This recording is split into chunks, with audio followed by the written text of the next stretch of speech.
What's up, everybody? I am Sully from Godsmack, and you are checking out MayTheRockBeWithYou.com. Sully, welcome to Australia. Thank you very much. Thank you. Welcome to May the Rock Be With You. That's me. Also with you. Also with you. Now, to start off, you finally made it to Australia. Finally. 17 years, ridiculous. 6 shows in 9 days. Was there a highlight? Go through it. Tell me what happened. Well, one of the highlights for me was holding a koala, so that was pretty cool. And hanging out with the kangaroos. I know you guys don't care about that stuff here because they're pests, but you know, being an American, it's the only stuff you see on TV, so I was pretty happy about that. Nice. But no, seriously, it's been great, man. This whole country has been really great to us. Really, really nice people, great crowds. You know, the shows have been great. We couldn't ask for a better experience. It's all been really good. So out of the 6 shows, was there a highlight, favorite show, favorite moment? Well, I gotta tell you, I think Sydney might have stole it. You know, I mean, Brisbane was definitely on deck to take the best crowd of Australia, I thought. I mean, Melbourne was great, Adelaide was great, they were all really good, but it seemed like it almost went in order, where usually sometimes, you know, maybe your last show of the tour isn't the best one, and you don't quite leave on a high note, but it seemed like every show just ramped up more and more and more, and by the time we got to Sydney, just when we thought we'd seen it all, it was like, it was a pretty massive, very responsive, very energetic and interactive audience. Now, I was worried. I was in the pit yesterday. It started to rain a lot, and I thought, there's no way the first time Godsmack's here, they're going to cancel this show. And you guys just kept playing, and No thank way. you for that. No, I appreciate it. I wasn't getting out that stage. I don't care if a lightning bolt hit that stage. I was staying right there. It took us 17 years to get here. I wasn't leaving. Nice. Now the question is, obviously, you had the reception while you were here. Plans on coming back? Any thoughts on coming back? Yeah, for sure. I mean, I think it's important that we continue to frequent the market, and we'll come back as often as they'll have us back. You know, I'll leave that up to the promoters and the agents to figure out when's the best time and you know, what's the best look for us and that kind of thing. But we certainly want to come back and continue to grow the audience, grow the fan base, and even be able to bring our show. You know, because what we had to work with was a very stripped down version of what we do. But that being said, you know, we have a lot of confidence in the band, in our songs, and you know, we believe that we don't need a whole lot to be able to put on a good show for the people, especially when it's an audience like Sydney, you know. But we would like to be able to come and, you know, and do a little bit more of what we do in the States and stuff like that. Nice. So. The 2 drum kits was unbelievable too. I thought that was a highlight for me of the entire festival, actually. I thought it was really cool. Now, putting a set together, the first time you come to a country, obviously you've got to think about your entire catalogue. How hard was it putting a set together for your first time here? Oh, it was actually very simple. You know, at this point, you know, the band's on their 6th album, and you know, we've had so many top 10 singles, and it's really actually hard to figure out which ones not to play, because when you're limited to an hour, you only have so much time, and we want to be able to do the drum battle because it's always been kind of a highlight of the show. And so it's difficult sometimes to pick the songs because we're not sure with the international audiences as well what songs they gravitate more towards, you know. So we don't know if should we do the hits, or do they like the B material, or is it more stuff off the new record, or they like stuff off the old records. So we try to, you know, play at least a couple songs off each album, and then maybe a couple extras off the new record that we are promoting and that we feel good about, and then the drum solo, you know. So we try to give them a little bit of a variety. Nice. Now, the new album, 1000 Horsepower, first charting album in Australia. Congratulations. Thanks. Well done. Now, the song itself, autobiographical in a way. Like, what was it like writing that song? Horsepower? Yeah.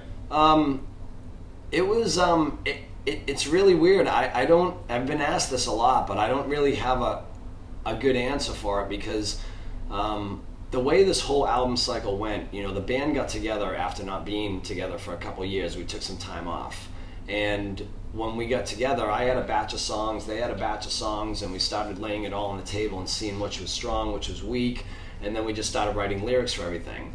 By the time we got through all that, I mean, we had 14, 15, 16 songs at that point. Then we were just in the room messing around, and it really came up by accident. Like, I was like, hey, we haven't wrote as a band, like, you know, you brought in this, I brought in that, and like, we haven't just jammed. So everyone's like, we're hungry, let's take dinner. I'm like, all right, I'm gonna play something real fast. And a friend of ours, TC, went out to get lunch, and just joking around, I said, I'm gonna write a song before he gets back.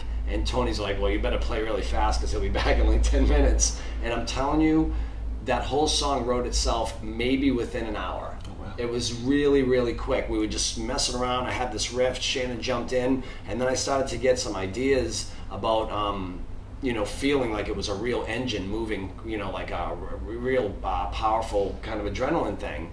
And it reminded me of like, you know, horsepower, like a real fast race car.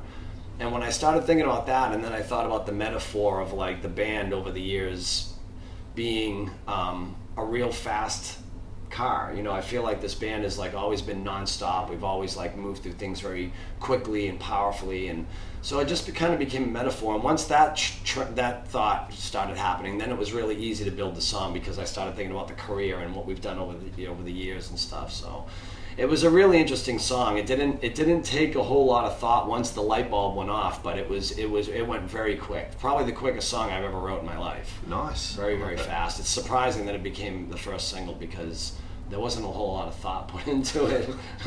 Keep doing it that way then. It might work better. Something different too, same thing. That one took a little bit longer, but I mean within 4 to 6 hours it was done. Wow. Where some of the other songs took weeks, you know. So nice. That's just how it goes. And you worked with Dave Fortman again, I think it was the second time. Yeah. What does he bring to the band that was sort of you felt lacking previously? Well, before the Oracle, you know, I think the band was just constantly searching for what the next step was and what the next sound was. And, you know, Shannon knew Dave from when they played an Ugly Kid Joe together. Mm-hmm. And I had known Dave from doing, or at least his work from doing the Evanescence record and you know, and Mudvayne and people like that. And I know sonically he could really make the record sound great. And so I was like, you know, we'll give it a shot. And he brought him in, really great guy, super funny, really easy to work with. And he has a great head for melody. So he's, you know, I just felt like he was able to bring things to another level, especially sonically, you know. Okay, cool. So after 17 years, a number of albums, what do you still enjoy about being Godsmack? I think it's just a sense of being proud at this point because, you know, here we are this month, we're celebrating our 20th year as a band together. And it takes a lot of work and a lot of time and a lot of pain and energy and confusion and sorting things out to be able to get over that big mountain that most bands break up trying to climb. Because, you know, you just get to that point where this one's annoying you for brushing their teeth too loud and this one leaves the socks in the bunk area, and, you know, there's just so many stupid things that bands break up over, and, you know, you mix that with drinking and fighting and whatever.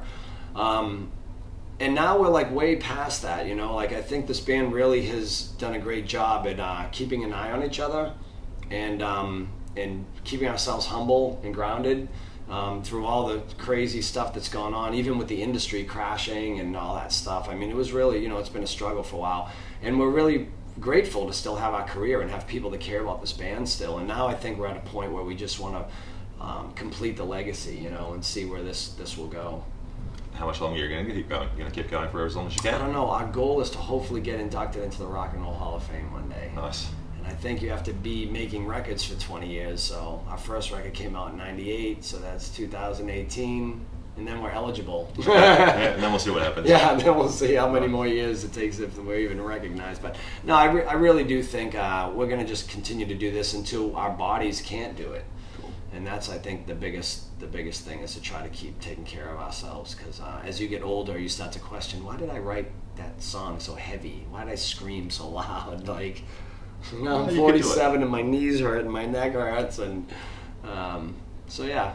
Well, just don't take 17 years between tours to come back here, because, you know, you might be a little bit older next time when you come back. Yeah, well, we're already old. Don't kid yourself. You're not old, you're just older. Yeah, we're getting old. Yeah. Now, you mentioned the industry changing. Obviously, music changes, trends come and go. People say rock's dead, I don't believe them. But what's your thoughts on where the industry and music is today? You know, I don't think it's dead. I just think it's at an all-time low right now. I do feel that it's going to be on an upswing soon, but I do think that it's been a while, and I think, you know, pop rock and a lot of the urban stuff has really dominated the charts and all that, especially in America. I don't know how it is here. But I don't think you'll ever kill it, and I think everything's cyclical, and I think that it just is a matter of time before it comes full circle again, and I think that's been proven over, you know, the last 100 years or whatever, between, you know, the Beatles and everyone else who's kind of changed the face of music. something once in a while comes along again and just kind of reboots it. You know, and then there's a bunch of new music that's developed and that kind of stuff, and different hybrids come together, and I think that's what keeps music interesting, and I think that's really what, you know, the gift of music is really about. It's a universal language that we all connect to in our own way. So I love it for that. You know, it's something that's always fascinated me in that way. Yeah, I love the fact that there are bands like yourselves and like Papa Roach, for instance, that were on Soundwave as well, that are still around. You know, bands come and go, and I love the ones that have the mainstay capabilities, and you're one of those, which is great. I love that. Yeah, it's a tricky thing to accomplish, but you know, we've been very lucky so far. Cool. Now, a long time you've been doing it. Is there anything left to do that you still want to do as a band? As a band? Well, one of the things we wanted to do was open for AC/DC, and now that they're on their last tour that we're hearing, this could be their retirement tour. I thought it'd be kind of cool to do some shows with them. You know, we've played with pretty much everybody that we wanted to play with growing up. You know, we've played with Priest, we've played with Metallica, we've played with Ozzy, we've played with Black Sabbath. I mean, we've done so many great things over the years that if it all ended tomorrow, I don't think I'd have any regrets. But if I had some more things on the bucket list, I'd like to do some shows with AC/DC. But there's not much left that, you know, for me, I'm just enjoying the ride at this point. You know, I think a lot of the work, the groundwork has been done, and now we're at a place where we can just kind of enjoy the career, hopefully, if everyone keeps their head on, you know, straight. There's nothing really more to be, you know, dramatic or angry about or frustrated or stressed. You know, now it's just about enjoying the ride, seeing how long it lasts. Yeah. Well, watching you guys yesterday, it seems like you all get on pretty well, man. It sounded so tight. It was amazing. Yeah. So yeah, it's supposed to be fun, you know. Music is not supposed to be a competition. There's too many bands out there that are angry and they want to be the best and they want to win everyone's fans over, and they give you the stink eye, and it's like, get over yourself, you know what I mean? Just like enjoy it. It's music. Everyone has their own fans. We don't want yours. You can take it. I don't care, you know. Just like go out there and have fun. Awesome. I have no time for drama anymore. That's fair enough. Now, you wrote a book previously. Any chance for a second one? Well, you know, people keep asking me that, and I would love to write the second book. I just don't know where that one ends yet, you know? So, like, the first book started from the time I was born until I got a record deal. And what it was like, what life was like before, you know, being a celebrity. And now I'm kind of living through that life, but I don't know where it ends yet because it hasn't ended, so I don't know how to end the book. So I think maybe at some point I'll start putting together pieces of it, or maybe getting a little bit more into the post-record deal, you know, but that's a tricky one. I think that's more of a retirement project maybe, you know. I've never really been one to want to write the rock star book about how many girls you slept with and how many drugs you did and all that stuff. Like, I don't know. It's all the same story after a while. It's just different people, you know. Yep. So I like to keep things a little bit more interesting, and I don't know what I would write about right now. So.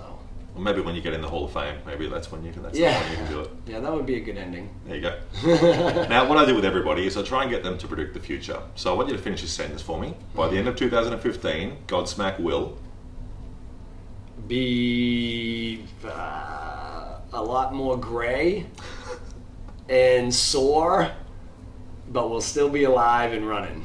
Sounds good to me. Sully, thank you, man. Yeah, anytime. Appreciate it.